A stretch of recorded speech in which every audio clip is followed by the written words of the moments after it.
नमस्कार दोस्तों, आप सभी का स्वागत है मेरे यूट्यूब चैनल पर। मैं लेकर गया हूं आपके लिए ब्रेकिंग न्यूज़ जो है 2000 के नोटों को लेकर।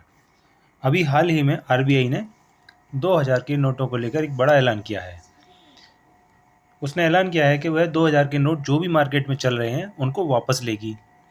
जैसा कि आप सभी जानते हैं, ये 2000 के नोट लेने की और या बैंक में बदलने की तिथि है 23 मई 2023 से 30 सितंबर 2023 तक।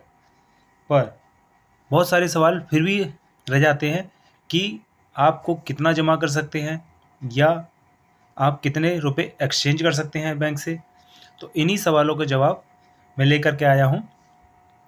सो आइए शुरू करते हैं। पहला सवाल होगा कि अगर आप एक्सचेंज करते हैं तो कितने नोट या कितनी रकम बदल सकते हैं।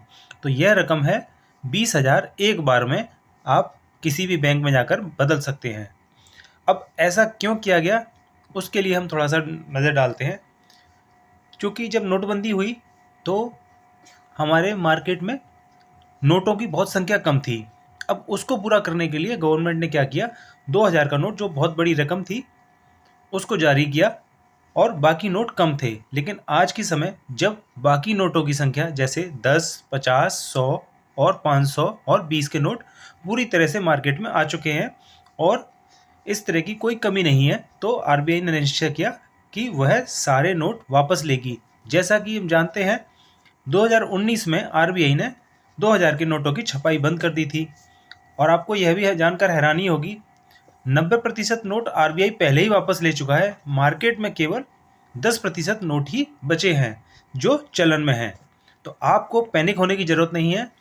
आप सभी बैंक में जाइए, आराम से जाइए, बिकॉज बहुत समय दिया है।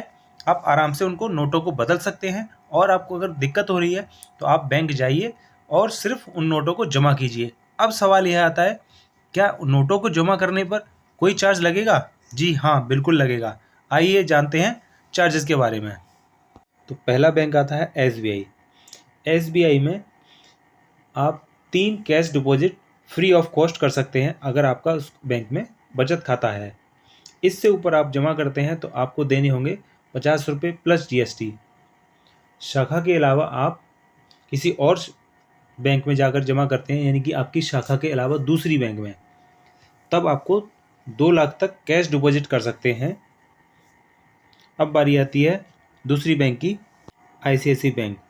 आईसीआईसी बैंक आपको 4 फ्री ऑफ कॉस्ट ट्रांजैक्शन देता है जिसमें आपका जमा और निकालना प्रति महीने शामिल है। इसके अलावा अगर आप जमा करते हैं तो आपको देने होंगे 150 रुपये प्रति ट्रांजैक्शन, यानी कि 150 रुपये अगर आप जमा करते हैं तब भी और अगर आप निकालते हैं तब भी, यानी कि इन 4 ट्रांजैक्शन के अलावा आप 1 लाख तक अपने सेविंग अकाउंट में फ्री ऑफ कॉस्ट जमा कर सकते हैं।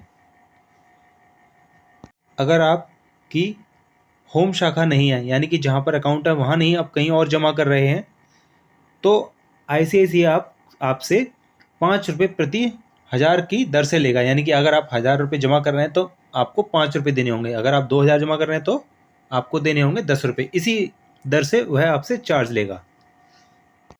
अब बारी आती है एचडीएफसी बैंक की।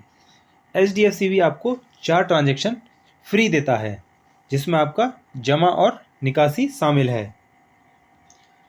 इसमें भी वही चार्जेस हैं जैसा कि अगर इसके ऊपर आप जमा करते हैं तो आपको 150 रुपये प्रति ट्रांजैक्शन देने होंगे।